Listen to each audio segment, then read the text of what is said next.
Me decías recién que de algún modo tu tránsito por la ORT viene desde la década de los 70.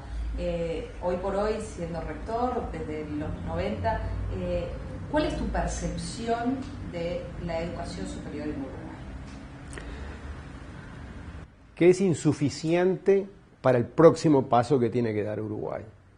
Uruguay se transformó, por suerte, en un país de ingresos medios en los últimos años, pero para alcanzar la prosperidad y que realmente podamos tener una mejora sostenible del nivel de vida para todos los ciudadanos, que podamos realmente pasar a la clase media a la mayor parte del Uruguay, necesitamos transformarnos en un país de conocimiento. Hoy en día, en la geopolítica del mundo, los países se dividen en los que producen y exportan conocimiento y en los que producen y exportan materias primas, con algunos grados intermedios. Uruguay hoy en día es más que nada un productor y exportador de materias primas, lo cual está muy bien, genera trabajo y explota nuestras ventajas y recursos naturales. Pero el próximo paso tiene que ser transformarnos en un país productor y exportador con altos contenidos de conocimiento. Para llegar a esa etapa necesitamos un sistema educativo distinto, mucho más amplio, mucho más inclusivo, mucho más equitativo, donde toda la población pueda llegar. Fíjense que hoy en día solamente 1/3 de los uruguayos termina bachillerato. Y dentro de eso, solamente 7% de los más pobres terminan bachillerato. Entonces tenemos un sistema que deja mucha gente afuera y en especial deja muchos pobres afuera. Y en un país de solo 3,5 millones de habitantes necesitamos toda la inteligencia de toda la población para poder transformarnos en un país productor de software, de vacunas, de biotecnología, de teléfonos celulares, de todo aquello de química de alta precisión. Todo eso necesita un sistema educativo. Primero, que mejore la secundaria, que tengamos una secundaria donde virtualmente todos los uruguayos terminen bachillerato, que es el caso de Corea, de Singapur, de Finlandia. Prácticamente ningún ciudadano deja de terminar bachillerato. Y luego de eso necesitamos una expansión del nivel universitario, en el cual mucho más uruguayos puedan ingresar a la universidad. Y luego de eso vamos a necesitar otra etapa más, que es una creación de un sector cuaternario, es decir, de másteres y doctorado, mucho más amplio que el actual, con mucho mayor foco en las ciencias aplicadas, para poder generar ese trípode de generación de valor de la sociedad moderna del conocimiento, que son las empresas, las universidades y el Estado. Las universidades tienen que generar conocimiento nuevo, las empresas recibir ese conocimiento y aplicarlo para generar productos y servicios de alta tecnología, de alto valor agregado, y exportarlo. Y el Estado tiene que ser quien brinda una infraestructura estable para el país y los bienes públicos, por ejemplo, una infraestructura de telecomunicaciones de alta velocidad, un sistema legal que proteja los derechos de propiedad intelectual, que son fundamentales en una sociedad del conocimiento, y que corrija las inequidades. Cuando ese trípode de Estado, empresa y universidades funciona bien, es cuando recién podemos aspirar a transformarnos en un país próspero en la sociedad del conocimiento. ¿Qué tan lejos estamos? Hoy en día estamos con la oportunidad delante nuestro. Yo soy muy optimista porque pienso que los uruguayos están exigiendo, hay una sociedad uruguaya que está exigiendo pasar a otro nivel, porque en los últimos años han participado o se han beneficiado del crecimiento económico del país hasta cierto punto. Pero ahora los uruguayos que han recibido transferencias de ingresos, que han salido de la indigencia, que están logrando entrar a comprarse una casa y que ven nuevos liceos en sus barrios, todos estos uruguayos van a exigir más. Por eso soy optimista, porque pienso que la sociedad civil le va a exigir al sistema político, sea de color que sea, le va a exigir otras respuestas. Ahora, vamos a tener que hacer reformas. Vamos a tener que pensar en hacer reformas al sistema educativo. A nivel secundario, primero, porque no hay atajos. Primero hay que reformar el nivel secundario, porque si no, no se puede tener un nivel universitario de alta calidad sin un nivel secundario de alta calidad. Y luego hay que crear un sistema cuaternario o expandir un sistema cuaternario en base a muy buenos graduados universitarios. Cada una de estas etapas tiene sus desafíos. Por ejemplo, el bachillerato tiene que lograr una mucho mayor tasa de graduación, tiene que ser más flexible, porque hoy en día hay un solo bachillerato para todo el Uruguay, hay que acercar el bachillerato técnico y el bachillerato académico, hay que hacerlo bilingüe, los uruguayos tienen que terminar bachillerato hablando inglés, porque esa es la realidad del mundo actual. Y luego, en el sistema terciario, nosotros tenemos que pensar en carreras más flexibles, en tener opciones universitarias en todo el país, en un sistema de enseñanza híbrido donde los componentes online, porque la educación online, es decir, la educación a distancia por Internet, es ideal para el Uruguay. Nosotros a través de eso podemos ofrecerle oportunidades a todos los uruguayos, vivan donde vivan, de tener una combinación de clases presenciales y clases a distancia, que lo están haciendo las mejores universidades del mundo hoy en día. Yo soy optimista respecto a eso, hay pasos interesantes que se han dado recientemente. La creación de la ANI, por ejemplo, ha venido a dinamizar el sistema de investigación en el país, han creado un sistema nacional de investigadores donde hay incentivos para la gente joven y la no tan joven a dedicarse a la investigación. Se han creado fondos de investigación competitivos al cual se presentan todas las universidades y centros de investigación. El proyecto Ceibal es una interesante experimentación que está haciendo nuestro país. Ahora, también hay que preguntarse, el plan Ceibal, le dimos una computadora a cada estudiante. Yo creo que eso está generando resultados muy interesantes de nuevas dinámicas de relaciones entre profesores y alumnos, de nuevas dinámicas entre alumnos y alumnos. Está generando alumnos con nuevas potencialidades de acceso a información, nuevas potencialidades de colaboración entre sí, pero cuando estos alumnos lleguen a la universidad, ¿qué les vamos a ofrecer? Si no les ofrecemos un sistema universitario más desafiante, más abierto, bilingüe y demás, entonces quizás todas estas expectativas que se crearon a través del plan Ceibal con cientos de miles de adolescentes no se van a poder cumplir. Hoy por hoy la realidad de la Universidad de la República es una realidad muy peculiar que si bien ha mejorado en materia de presupuesto, si bien hoy en día ofrece una mayor variedad de carreras y de posgrados, todavía tiene algunos baches muy grandes en materia de gestión y demás.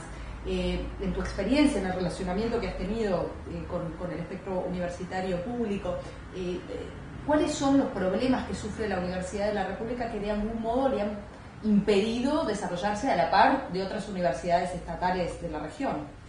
Yo no conozco el funcionamiento interno de la Universidad de la República realmente, eso obviamente hay que consultarlo con los colegas que allí trabajan. Yo lo que encuentro como positivo en los últimos años ha sido que el grado de colaboración entre equipos académicos de las distintas universidades ha crecido mucho, especialmente en las facultades de ingeniería. Puede ser que es porque la ingeniería es una disciplina esencialmente pragmática que busca, como su nombre indica, resolver cosas, entonces eso a veces trasciende ideologías, personalidades, en fin, momentos históricos, pero por ejemplo las 4 facultades de ingeniería que existen en nuestro país están hoy en día colaborando activamente, los decanos están viajando juntos, escuchando nuevas formas de enseñar matemática, nuevas formas de enseñar ciencias en otros países, vuelven, las probamos, los alumnos de los posgrados de Facultad de Ingeniería Pública y ORTS están intercambiando, hay alumnos nuestros que van allá, alumnos de ellos que vienen acá. Son todos movimientos positivos. Creo que eso es algo que se está haciendo a nivel de iniciativas individuales o de equipos. Creo que hay que incentivarlo y creo que, por ejemplo, una de las políticas de Estado que yo creo que habría que hacer a los efectos de mejorar la educación universitaria uruguaya es que el Estado, a través de la ANI, a través del Ministerio, a través de los instrumentos que fuera, promocione que se formen consorcios, porque las universidades uruguayas somos todas muy chicas, inclusive la Universidad de la República, como para poder competir a nivel internacional. Entonces, Uruguay no puede tener una universidad de clase mundial, no puede porque las escalas no dan, pero sí podemos tener un sistema universitario muy competitivo. Entonces, se podría pensar en mucho mayor grado de consorciamiento, o sea, de sociedades entre universidades, en donde pudiéramos compartir bibliotecas, por ejemplo, donde pudiéramos compartir profesores, o sea, nosotros podríamos pensar entre 2 o 3 universidades uruguayas con los fondos públicos que hoy ya tiene, porque Uruguay ha recibido fondos del Banco Mundial y de otros lugares que la ANI los está ejecutando muy bien, pero podríamos dar un paso más, entonces propiciar que se presenten a fondos concursables más de una universidad uruguaya para tener bibliotecas compartidas, para traer entre varios 3, 4 profesores del exterior por varios años para formar uruguayos. Podríamos tener laboratorios de investigación. Nosotros tenemos acá un laboratorio de biotecnología, acá enfrente, y bueno, nos costó un gran esfuerzo montarlo, fue a través de un proyecto de la ANI también. Hay otros laboratorios de biotecnología a poca distancia en la Facultad de Ciencias, hay otras en la Facultad de Química. Todas estas actividades, para llegar, por ejemplo, a nivel de doctorado, podríamos tener laboratorios compartidos, bibliotecas compartidas, equipos de docentes compartidos, mucho mayor fluidez para que los estudiantes circulen de una universidad a la otra. Y hay algunas iniciativas en ese sentido. Por ejemplo, la infraestructura de Internet ya la estamos compartiendo. Ya estamos trabajando juntos, un proyecto conjunto de varias universidades, la pública y varias privadas, compartiendo infraestructura de Internet para entre todos poder acceder a una velocidad mucho mayor que la que haría cada uno de nosotros por separado. Yo creo que ese es el camino del futuro. Ahora, ¿es viable que eso ocurra en el corto plazo? Dadas las características un poco de cómo funciona la Universidad de la República, ¿no? Con un cogobierno que muchas veces ha sido bastante retrógrado en la forma de asimilar a las universidades privadas. ¿Es viable que eso pueda ocurrir en el corto plazo? ¿No hay resistencias muy fuertes todavía a nivel de la cúpula? Como te decía, a nivel de académicos, la actividad en los últimos años ha sido estimulante, porque a nivel, lo que importa en las universidades no son los administrativos como yo, que soy el rector, ni tampoco los políticos. Lo que importa en las universidades son los académicos y los estudiantes, por supuesto, pero fundamentalmente, profesionalmente hablando, lo que importa son los académicos. Y cuando yo veo que las facultades de ingeniería de las 4 universidades y que otros departamentos como economía o como, en fin, otros ejemplos que existen de colaboración entre universidades a nivel de profesores, de investigadores, yo creo que ese es el camino del futuro. Todo lo demás es secundario. Lo que importa es la creación de conocimiento y la formación y las oportunidades que le damos a los estudiantes. La relación con el Consejo Consultivo de Enseñanza Terciaria, que en algún momento era bastante arraigado, ¿no? En marcar con la Universidad de la República como el paradigma a seguir, y era bastante sospechoso de cómo funcionaban las universidades privadas. ¿Eso ha cambiado con el tiempo? Sí, ha cambiado positivamente. Ha habido una curva de aprendizaje, le diría yo, en donde las autoridades se han ido estabilizando en el funcionamiento de la administración, digamos, del sistema. Y diría yo, hoy en día funciona normalmente. Yo diría que hoy en día la regulación del sistema universitario privado en Uruguay funciona como en otros países, con los mismos grados de dificultad y de facilidad que en otros países. Hoy en día nosotros no tenemos objeciones a cómo está funcionando el Consejo Consultivo. Inclusive, por supuesto no tenemos nosotros dos, ORT, digamos, no estamos de acuerdo en todo. Y yo hace pocos días estuve en el Consejo Consultivo y planteé mis opiniones y llevé propuestas. Yo creo que hay que modernizar el sistema educativo uruguayo desde varios puntos de vista, y las llevé y se las dije a las autoridades del Consejo. Por ejemplo, pienso que en Uruguay se debería poder revalidar materias contra experiencia laboral. Es decir, personas que hace años que trabajan en la televisión, digamos, podrían tener derecho a que se les reconozca materias universitarias de periodismo, lo mismo en muchos otros campos. Y esto es algo que se hace en muchos países del mundo. Pienso que personas que han hecho estudios antes de terminar bachillerato, y gente que ha hecho carreras técnicas, tendría que tener derecho a poder proseguir carreras universitarias después, sin tener que empezar de vuelta de cero, como pasa ahora en Uruguay. Porque la posibilidad de tener puertas abiertas es lo que le ha permitido a los países progresar.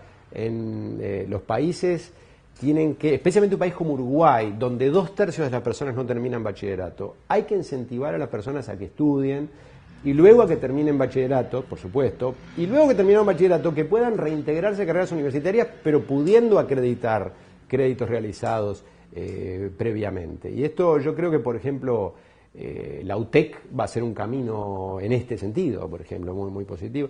Sí, lo decía, yo llevé propuestas de este tipo, las estuvimos charlando, las autoridades del Ministerio, con las autoridades del Ministerio de Educación y del Consejo Consultivo tenemos una relación muy respetuosa, no siempre de acuerdo, pero respetuosa. ¿Qué es lo que se debe pedir?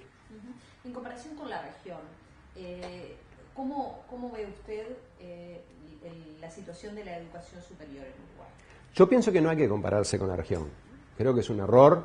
Pienso que Uruguay en las primeras décadas del siglo XX se había posicionado ya por encima de la región y creo que debemos volver a posicionarnos en nuestra cultura. Uno de los cambios culturales que tenemos que hacer es superar este déficit aspiracional. Nosotros creo que tenemos que hacer una decisión estratégica de que nosotros no vamos a estar buscando converger a los promedios de la región, porque cuando hablamos de la región hablamos de países mucho más pobres, con stock acumulado educativo mucho menor, con dificultades sociales mucho distintas al Uruguay. Entonces creo que nosotros deberíamos elegir un conjunto de países con una historia que los posiciona, digamos, en 1950 o 40 parecido a Uruguay, con poblaciones más o menos del tamaño de Uruguay. Si no estoy diciendo que Uruguay se debe comparar ni con Francia, ni con Estados Unidos, ni con Alemania. Digo que Uruguay tiene que elegir un conjunto de países para hacer benchmarking, o sea, comparación,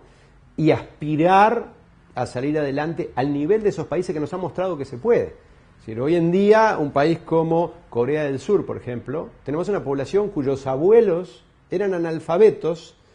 En la misma época que en Uruguay estaba Albert Einstein en la Plaza de los Bomberos conversando con Bas Ferreira, nos mostraba el nivel educativo de Uruguay, porque tenemos fotos de Albert Einstein hablando con Bas Ferreira.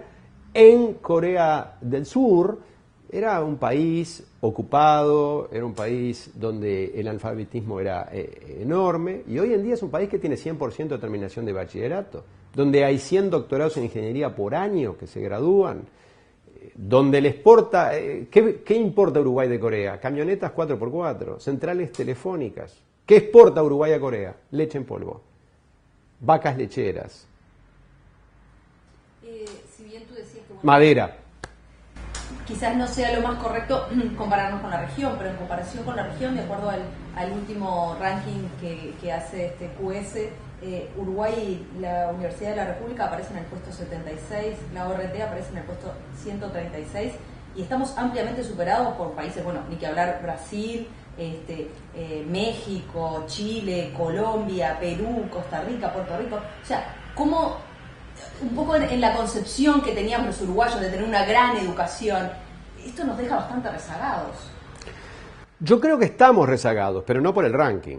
O sea, los rankings hay que manejarlos con mucho cuidado. Quizá especialmente este ranking son digamos, modelos de brocha muy gorda respecto. Las universidades son instituciones muy complejas. Las universidades tienen objetivos muy distintos. Hay universidades cuyo objetivo es recibir la mayor cantidad de alumnos posible. Otras universidades, al contrario, buscan una élite y buscan producir investigación. Hay universidades que reciben mucho apoyo del Estado, otros que no. Es muy difícil comparar universidades. O sea, Uruguay, sin duda, tiene mucho para mejorar en el campo universitario. De eso no hay duda. Yo diría que la medida no es Uruguay, la medida es América Latina. Y cuando uno mira los rankings que son más reconocidos en el mundo, por ejemplo, el ranking Jiaotong que hace la Universidad de Shanghái, que es un ranking muy objetivo porque mide la cantidad de premios Nobel que trabajan como docente, la cantidad de trabajos publicados, en fin, que son los rankings, digamos, que son es el patrón oro, digamos.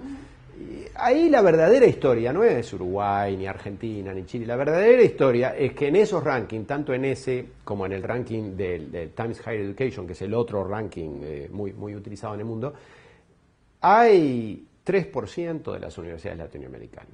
Ese es el problema. Es toda América Latina, por razones históricas que hoy no hay tiempo de hablar, pero toda América Latina se ha rezagado en materia de producción científica, en materia de formación universitaria de alta especialización, al mismo tiempo que Asia despegó. Entonces, y no es solo a nivel universitario, es también a nivel de primaria y secundaria. Hoy en día las superpotencias mundiales educativas son Finlandia y Corea del Sur, seguido inmediatamente atrás por el Distrito Escolar de Shanghái. Esas son las 3 superpotencias mundiales educativas. No es Estados Unidos, no es Francia, no es Inglaterra, no es Alemania, no es, por supuesto, España. Estos son los países que hoy en día son los número 1 en el mundo en educación preuniversitaria. Y cuando uno mira las universidades a nivel universitario, bueno, por supuesto, las universidades de élite americanas son las que dominan los rankings, pero cuando uno pasa, digamos, no los primeros 10 o 15, sino inmediatamente después, se empieza a encontrar ya las universidades asiáticas. La Universidad Nacional de Singapur, la Universidad de Ciencia y Tecnología de Hong Kong, la Universidad Nacional de Corea. Estas son las universidades, bueno, 3 universidades en Israel.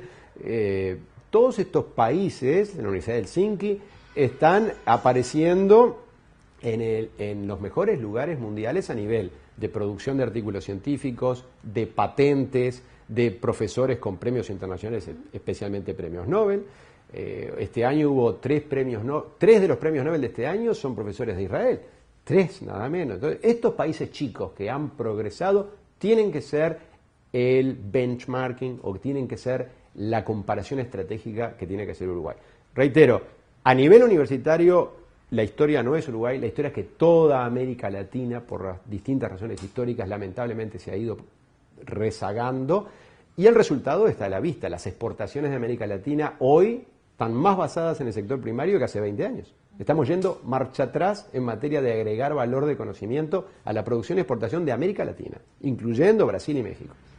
En particular el caso de Uruguay quizás sea un poco peor, ¿no? Porque Uruguay, como tú decías antes, en un momento teníamos a Baferreira y ahora retrocedimos. Entonces, la situación con el resto de América Latina quizás para nosotros sea un poco peor que para el resto.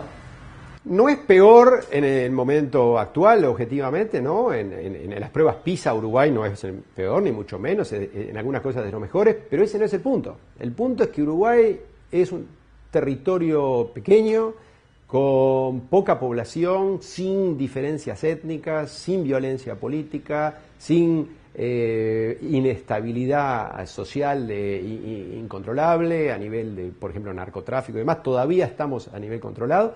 Entonces, en un país como el nuestro, saltar a ser un país desarrollado es obligatorio. Es imposible que no se pueda hacer.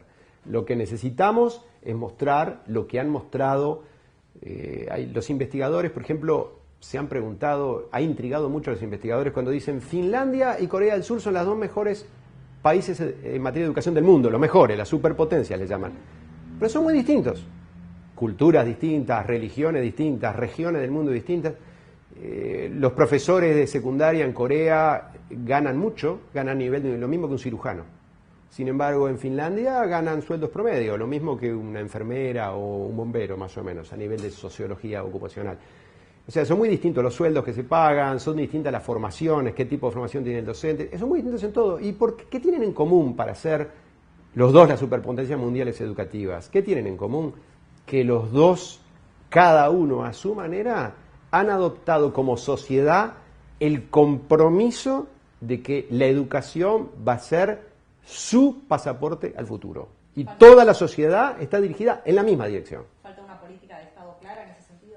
Una política de Estado, por supuesto, una voluntad de reformar, una presión de la sociedad civil, una franqueza del sistema político en mostrar los resultados como son, en mostrar objetivos. Yo estoy seguro que los uruguayos están dispuestos a financiar no solamente los niveles de hoy, que ya son altos de impuestos, más todavía, con tal de que sus hijos y nietos tengan mejor educación, pero con objetivos claros, con auditoría, con rendición de cuentas, con autoridades que se hagan responsables, con voluntad política de cambiar las cosas, de buscar el bien común. ¿Hay problemas de gestión, dice usted, hoy por hoy? Por supuesto existen en todos los países problemas de gestión, pero hoy en día la reforma educativa no es un problema técnico, ya se sabe. Cuando hay tanta información en el mundo de cómo han mejorado los sistemas educativos, que las fórmulas son conocidas, las cosas que hay que hacer son conocidas. Reformar la educación no es un problema técnico, es un problema político.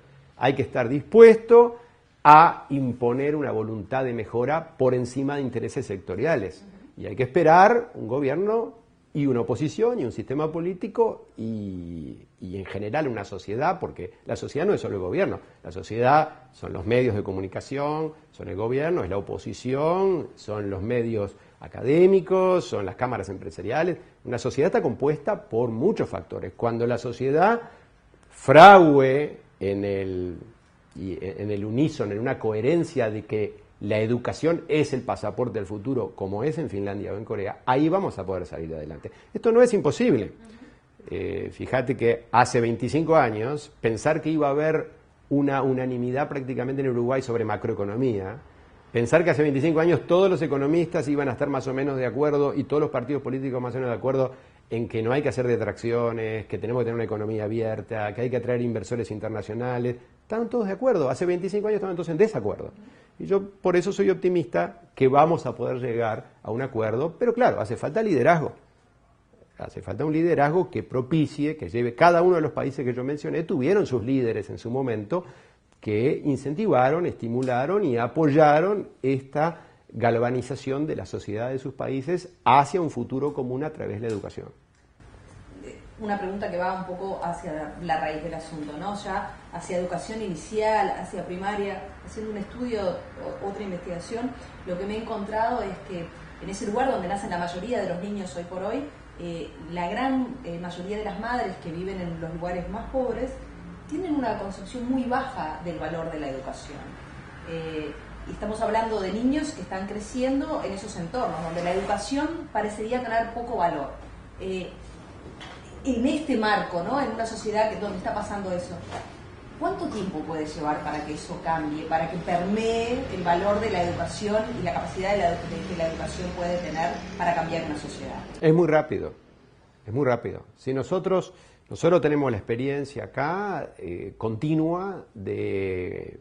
Nosotros tenemos miles de alumnos haciendo carreras cortas de rápido ingreso al mercado laboral y entonces tenemos muchísimas familias de los 2 quintiles o del cuarto quintil de ingreso, entre los más pobres de la población, que vienen a ORT y buscando oportunidades para salir adelante. Yo creo que si los ciudadanos reciben oportunidades de acceder a escuelas limpias, seguras, donde no haya peligro físico, donde no haya venta de sustancias, donde no haya peligro en las calles circundantes, donde los profesores estén motivados y de tiempo completo, donde la escuela sea doble horario, donde se le enseñe inglés, donde tenga oportunidad de usar sus ceibalitas productivamente, es rapidísimo, te sorprendería. Hay un impulso natural del ser humano de buscar lo mejor para sus hijos. Eso no es patrimonio de ninguna clase social. Eso no es patrimonio de los más cultos, ni de los más ricos, ni de nadie en particular. Es un impulso natural del ser humano. Pero claro, si nosotros estamos ofreciendo unas opciones en donde el alumno no termina el bachillerato, en donde tiene riesgo a veces físico de concurrir a la institución, donde lo que aprende no le resulta útil en el mercado laboral, donde sus oportunidades de llegar a la universidad son muy bajas, capaz que son más bajas que ser futbolista profesional, estadísticamente. Entonces, es difícil lograr el compromiso de esas familias. Le cuesta mucho, por supuesto. En todas las familias convencer a un adolescente que vaya al liceo es difícil. Cualquiera que tenga hijos adolescentes, como yo, por ejemplo, debe decirle. Pero claro, cuando nosotros le estamos dando una opción real de un lugar donde donde el chico aprende, donde tiene una biblioteca, donde tiene su computadora, donde hay profesores que están allí acompañándolo de alta dedicación. Entonces los chicos se comprometen y las familias lo apoyan. Si nosotros ofrecemos un sistema educativo que dé cobijo a toda la población, realmente de oportunidades reales, entonces muy rápidamente la gente va a asistir. Me hablabas del sistema de formación de posgrados en Uruguay. En algunas áreas la cantidad de doctorados en Uruguay que se forman por año es muy baja. El promedio de doctorados en ingeniería por año entre 2005 y 2011, que son las cifras que existen publicadas del Ministerio de Educación, otras cifras oficiales no hay, es de 1 por año. Estamos hablando de PhD en computación. No estoy hablando de ninguna otra materia. Esto es lo que yo fui a mirar porque justamente tuve conversaciones con algunas empresas que se querían instalar en Uruguay y les interesaba eso. ¿Por qué es importante esto? Es porque, como decía hoy, existe una relación entre empresas y universidades, en donde el valor en la sociedad del conocimiento se crea en esa relación. Y los doctorados son la etapa de la vida de las personas es la única etapa en la cual una persona joven, inteligente, va a estar 3 años dedicada a lo mismo. Y por eso, algunas de las ideas más brillantes, como Google, por ejemplo, surgen de los doctorados. Ahí tenemos gente dedicada durante 3 o 4 años con tutores solamente una cosa. Por eso se logran producciones absolutamente fantásticas, que no se logran en ninguna otra etapa de la vida de las personas. Por eso el tener un sistema doctoral en ciencias aplicadas, en donde los alumnos estén trabajando con muy buenos profesores, por eso a veces hay que tener profesores del exterior por un tiempo hasta que se forman elencos locales. Hoy en día hay profesores ya en Uruguay. Y donde muchas veces los doctorados están haciendo, los doctorandos, los alumnos están haciendo su doctorado sobre trabajos que ya fueron solicitados por empresas, que ya plantean las empresas. ANCAP, por ejemplo, todos los años hace convocatoria a la Universidad de la República, y creo que ahora va a ser con otras universidades, mostrando problemas que tienen de ingeniería, de ambientalismo, de gestión económica de la empresa, buscando que las universidades, o la Universidad de la República, y espero que en el futuro otras universidades, le presenten soluciones. Entonces, esta simbiosis, este trabajo conjunto entre universidades y empresas es lo que genera el valor, pero donde más repercute, o donde más valor se crea, es a nivel de doctorado. Por eso es que pienso que hay una política de Estado en promocionar el nivel cuaternario en Uruguay. Como decía, hoy se está formando un doctor en computación por año en promedio en el Uruguay, cuando en Corea del Sur, por ejemplo, en los últimos años fue 100. En Finlandia, no me acuerdo de la cifra, creo que es 70. Es decir, estamos hablando de las diferencias, son muy, muy grandes.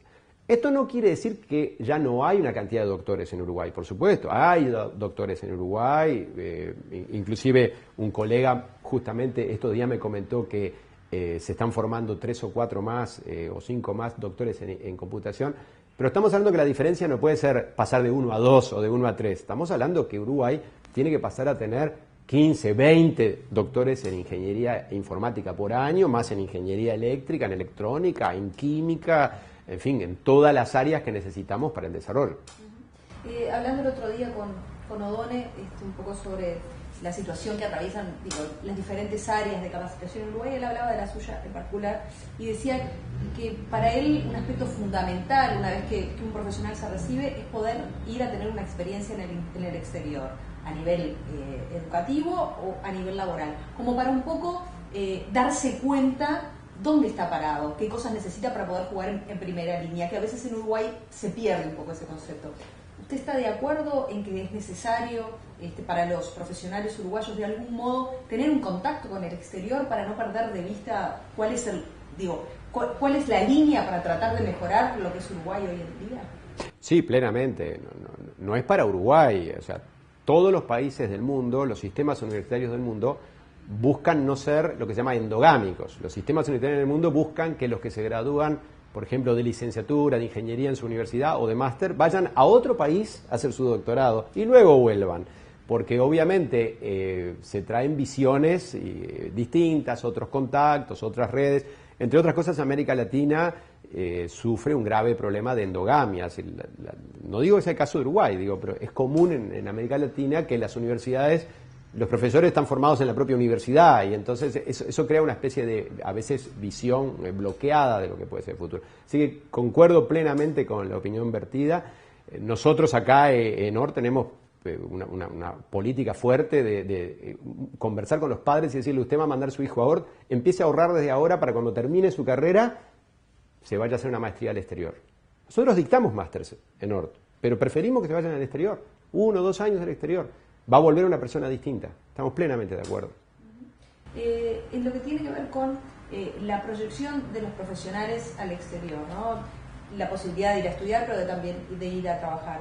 Muchas veces han trascendido opiniones, incluso del presidente de la República, un poco reticentes a que los profesionales tengan oportunidades, por lo menos en masa, de ir a trabajar, en el caso de Brasil, del personal médico. ¿Esas cosas usted entiende que le pueden hacer mal a Uruguay, el tratar de controlar esa supuesta fuga de cerebros? Es muy difícil de decir, depende de las circunstancias. Tú me hablabas hoy de ir a estudiar al exterior. Entonces, si un médico uruguayo va a Estados Unidos o a Francia o a Italia, yo qué sé, y hace un posgrado en su especialidad, yo estoy contento porque cuando vuelva voy a estar seguro que me va a atender a mí de lo que tenga que atenderme mucho mejor que si se hubiera quedado en Uruguay. No porque Uruguay tenga mala medicina, sino porque hay que ir a los centros de primer nivel mundial. O sea, si se trata de ir a formarse o a trabajar por un tiempo para adquirir experiencia, yo creo que estoy plenamente de acuerdo. Incluso Brasil está invirtiendo una cantidad de dinero muy grande para mandar 100.000 brasileros a hacer doctorados en el exterior. 100.000 brasileros. Yo creo que es una política con visión de largo plazo, que me parece una de las grandes ideas de la señora Rousseff. Ahora, que tú me digas, ¿es bueno para el Uruguay que sus médicos, sus ingenieros, sus economistas se vayan a trabajar al exterior? No, es una pregunta que no tiene respuesta sencilla. Si se van, hoy en día se está hablando ya no se habla tanto de fuga de cerebros, en general se habla de intercambio de cerebros, porque, por ejemplo, India hizo estudios de largo plazo donde vio que muchísima gente muy inteligente que se le fue en la década del 80, ahora está volviendo, porque están en un ciclo de etapa de vida en la cual quieren volver a su país de origen y los enriquece mucho. India es hoy muchísimo más competitivo porque tiene 500 o 600.000 emigrantes que volvieron de Estados Unidos, volvieron de Europa a la India con dinero, con contactos, con doctorados y demás. Entonces, hay veces que si uno toma la visión de largo plazo, los países se benefician de que las personas circulen por el exterior y luego vuelvan. Pero no es una pregunta que se puede responder muy fácil. Si la persona se va y no vuelve nunca, es una pérdida neta, obviamente, aunque a veces hay también utilidades. Por algo la ANI tiene un cargo de investigador en el exterior, porque es bueno tener a los uruguayos conectados aunque vivan en otro país. Ahora, si los uruguayos se van no en busca de aventura o en busca de conocimiento, se van porque los expulsa el mercado laboral local, eso es otro problema, es un síntoma. Es un síntoma de que el Uruguay no valora lo suficiente el conocimiento. Entonces, ahí sí creo que nos tenemos que preocupar. Pero no porque se van, porque ese es el síntoma. Tenemos que ver el problema, no el síntoma. El problema es que Uruguay no valora suficiente el conocimiento. Si ese es el problema, tenemos que apuntar a eso. Tenemos que crear una demanda por conocimiento. Tenemos que estimular la demanda por conocimiento. Que realmente el acceso a las oportunidades sea meritocrático, que apoyemos la formación de emprendimientos, que todos los fondos públicos sean competitivos. Entonces, ahí vamos a generar una demanda por conocimiento mucho mayor que la actual. En lo que tiene que ver un poco con el financiamiento de la educación superior en Uruguay, las características de la Universidad de la República hacen que prácticamente el 100% de la universidad se financie con rentas generales, algo cercano quizás al 10% con el Fondo de Solidaridad y el adicional del mismo. Esa forma de financiamiento, en su entender y en su conocimiento en relación a otros países, ¿es habitual, es común o Uruguay en eso todavía marca una tendencia específica? Bueno, yo le escuché al rector Arocena cuando estuvimos juntos hace 2 días en una mesa redonda, escuché decir que 10% venía de convenios con empresas del Estado, así que ese es un rubro que hay que tomar en cuenta y eso es una fuente muy legítima para las universidades también. Es difícil de opinar sin conocer el funcionamiento interno de las instituciones. Lo que yo sí creo es que para brindarle acceso genuino a los jóvenes a la universidad no alcanza con la gratuidad, porque todos sabemos que los alumnos de los quintiles más pobres de la población no les alcanza con que los estudios sean gratuitos, porque necesitan libros que no pueden pagar, porque necesitan transporte, porque necesitan alojamiento, porque necesitan tiempo sin trabajar para poder estudiar. Entonces, en realidad, la gratuidad no alcanza. Es decir, para que los uruguayos más pobres puedan estudiar en una universidad pública o en las privadas, tendría que haber acceso a fondos públicos, pero incluso en la universidad pública, para que haya más pobres, en donde las becas universitarias que hoy reciben sean mucho más. Porque la realidad indica que hay usuarios de los estudios universitarios para quienes la gratuidad no les hace falta. Y en realidad hay otros para los cuales la gratuidad no les alcanza. Entonces, en vez de tener lo mismo para todos, que para algunos les sobra y a otros les falta, sería mejor tener un arancel móvil, en donde puede ser que nadie pague nada, eso no me meto a opinar, pero que estoy seguro es que para que los alumnos más pobres puedan estudiar, necesitan, como tienen en otros países, un estipendio, una beca mensual que les permita, por un plazo limitado, no es para estudiar 15 años, pero para estudiar por un tiempo limitado, necesitan un dinero que les permita pagar alojamiento a Montevideo, si es del interior, que les permita transporte, que les permita libros. Fíjense los líos que hubo ahora cuando cerraron las fotocopiadoras. Los alumnos no pueden acceder a los libros, entonces hay todo un tema para resolver. Hay que poder acceder a libros, computadoras, alojamiento, transporte y especialmente el poder estar 2 o 3 años sin trabajar de tiempo completo para poderse dedicar a los estudios. Es un poco a lo que apunta al Fondo de Solidaridad. No necesariamente está cumpliendo con esa función, dice usted. No lo conozco, no sé cómo funciona. No sé cómo funciona el Fondo de Solidaridad. Sí, sé cómo funciona porque yo pago, porque soy ingeniero, pero no sé cómo se distribuye ni cuánto se recauda, no conozco el tema. Bien. Hablábamos un poco de las perspectivas, que usted es muy optimista, me decía, en que Uruguay de algún modo pueda reconvertirse porque la sociedad está empezando a pedirlo de algún modo. Si usted tuviera que hacer futurología, ¿cuánto tiempo cree que le pueda llevar a Uruguay que esto realmente empieza a ocurrir? No, yo soy optimista porque por naturaleza primero, pero además porque veo el potencial que tenemos, pero no es inexorable, podemos arruinarlo, como hemos arruinado otras cosas en el pasado. Hemos tenido un momento de crecimiento en la década del 90 y no lo capitalizamos suficientemente.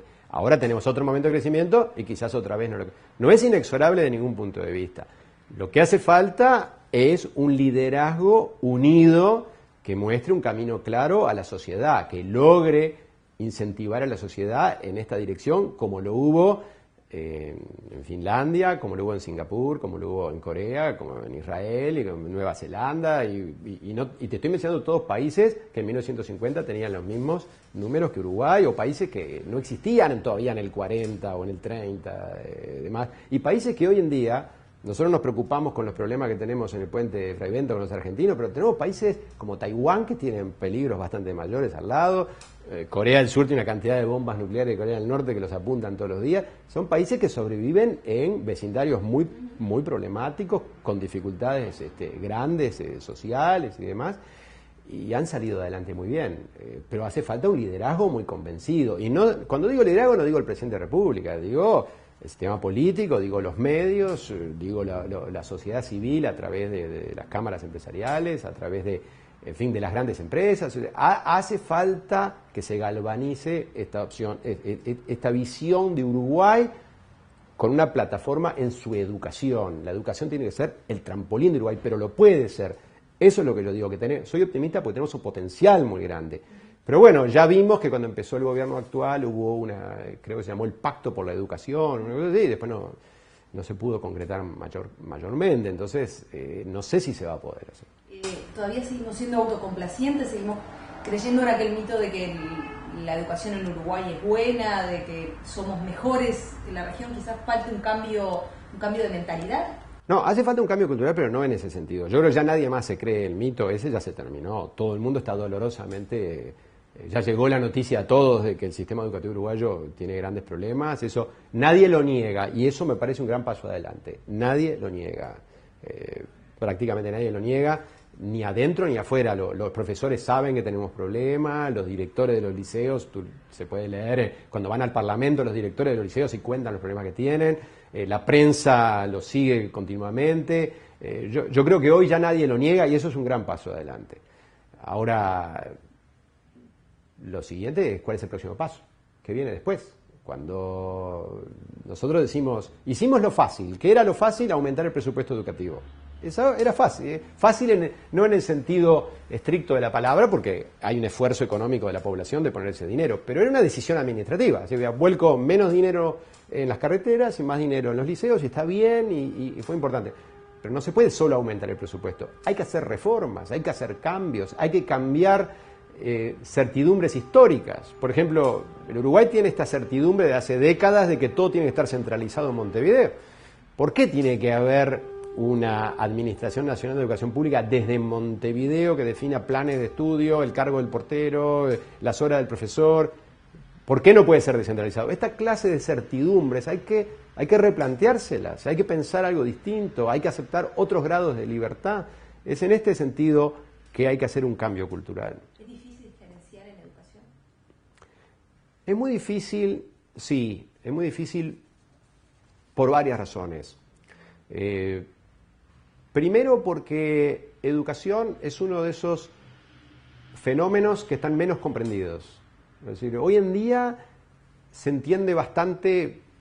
Si yo doy una anestesia, ¿cuánto rato va a dormir el paciente? Está bien conocido, o la reacción de un medicamento, o cuánto tiempo lleva hasta que un material cambia de temperatura. Todas estas cosas se ha avanzado mucho. ¿Cuánto tiempo lleva a descargar un capacitor? Todas estas cosas se conocen. Pero en la ciencia exacta de por qué un niño entiende el teorema de Pitágoras y el del lado no, cuando el mismo profesor les explicó lo mismo a la misma hora, en el mismo lugar, usando los mismos ejemplos, la explicación de por qué uno lo entendió, el otro no lo entendió, y el de al lado lo entendió mal, y el de atrás entendió la mitad, el fenómeno del aprendizaje profundo es todavía elusivo. Todavía no lo conocemos bien a nivel de ciencia en el mundo.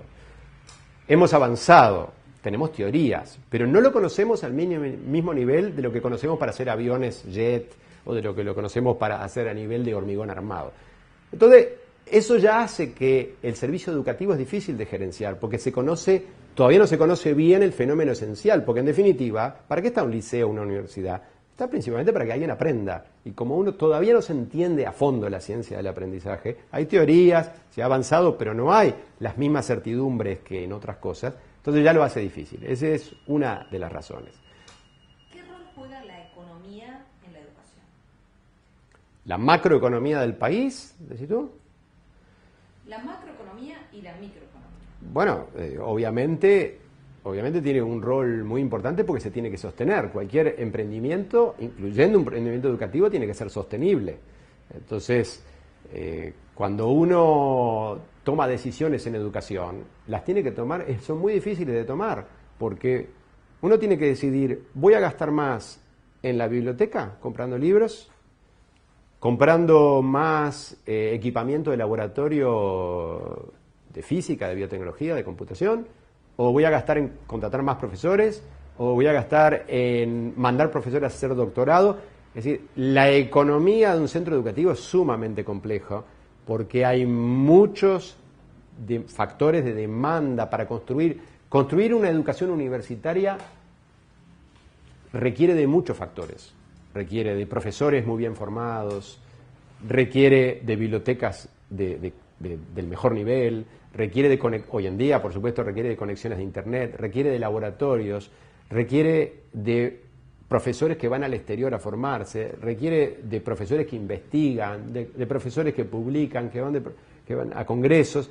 Entonces, todos esos factores, uno no puede tomar uno y olvidarse de los otros. Uno no puede tener una universidad que solo investiga, porque si no el alumno no se beneficia. Ni puede tener una universidad que solo enseña, porque una universidad no puede estar divorciada de la creación de conocimiento. Entonces, encontrar el equilibrio adecuado entre todos estos factores hace que tomar las decisiones de gestión económica o financiera en una universidad es sumamente complejo. Uno de los aspectos que un poco es un mojón en la Universidad de la República es el tema de la matrícula. No se cobra matrícula, no se puede cobrar matrícula, ha sido una cosa que se ha ido para adelante, para atrás, pero que hasta el día de hoy, salvo a nivel de posgrado, ha resultado inamovible. En lo que tiene que ver con las universidades privadas, en la mayoría de los casos, salvo las becas, la matrícula es una base para poder acceder. Esta concepción que existe en Uruguay con respecto a la matrícula, ¿en qué crees que está fundada y es posible que cambie o no? ¿Tú decís la gratuidad? No sé, la verdad no sé qué pensar. Hay gratuidad hay en muchos países del mundo, no es solamente en Uruguay, es una manera que la sociedad tiene de promover que las personas puedan acceder. La verdad que cuando uno ve sistemas universitarios como Estados Unidos, donde la gente se endeuda terriblemente para hacer estudios universitarios, hay gente que va al ejército solamente para pagarse la universidad y después termina en alguna guerra sin haber querido realmente una profesión militar. Hay gente cuyos padres hipotecan la casa para ir a la universidad. Bueno, yo cuando veo eso me alegro que en Uruguay no haya ese nivel de tensión. Pero, como decía hoy, el problema es que la gratuidad a alguna gente le sobra y a otra gente no le alcanza. Entonces, hay que modificarla o complementarla con un mecanismo por el cual el estudiante más pobre pueda realmente cursar la universidad y culminarla. Porque un poco lo que hemos en nuestro país tenido históricamente como problema ha sido confundir el acceso a un nivel educativo con la culminación. Entonces, muchas veces las estadísticas que se publican son cuántos acceden a la secundaria superior, pero no cuántos terminan. O, peor, cuántos acceden al nivel terciario, pero no cuántos terminan. Entonces, la verdadera democracia, la verdadera equidad, no está en cuántos acceden a la universidad, está en cuántos terminan la universidad. Entonces, muchas veces pasa que estudiantes de escasos ingresos entran a la universidad gracias a la gratuidad, pero luego no pueden seguir 4 o 5 años, porque pasa el tiempo, tienen un hijo, yo qué sé, se complica la situación familiar y necesita tener ingresos, y entonces el trabajo empieza a competir con el tiempo de estudio.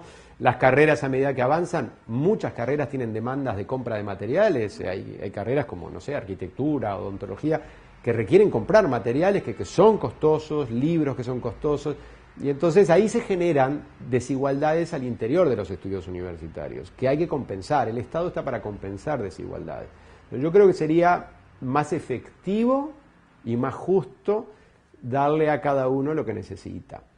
Y no a todos por igual cuando a unos les sobra y a otros les falta. Pero esto no quiere decir que haya que sacar la gratuidad, igual que quizás hay que complementarla o redistribuirla. Hoy hay un mecanismo que a nadie le gusta, pero que está acá, que es el impuesto a la renta. A nadie le gusta pagarlo, pero por lo menos ya está acá y tiene una gran ventaja respecto al pasado, que está la información ahí. Entonces, con el impuesto a la renta ya sabemos cada familia cuánta plata necesita para estudiar en la universidad. Entonces ya tenemos los datos, antes no estaban. Entonces, con esos datos nosotros podríamos avanzar mucho en ser más precisos en darle a cada uno lo que necesita para que pueda estar 5 años estudiando. Lo que tiene que ver con la ORT. ¿Cuál es la política para becas, para el acceso de gente que quizás no necesariamente tiene los medios para poder cubrir la matrícula? Bueno, en la Universidad ORT, digamos, somos la segunda vida de la Escuela Técnica ORT. Entonces, nosotros fuimos fundados en 1942 como una escuela técnica. Seguimos teniendo adentro de ORT una escuela técnica que tiene más de 2.000 estudiantes. Grandota, sigue siendo la escuela técnica privada más grande del país, ORT, pero metida dentro de una universidad ahora, esa parte técnica.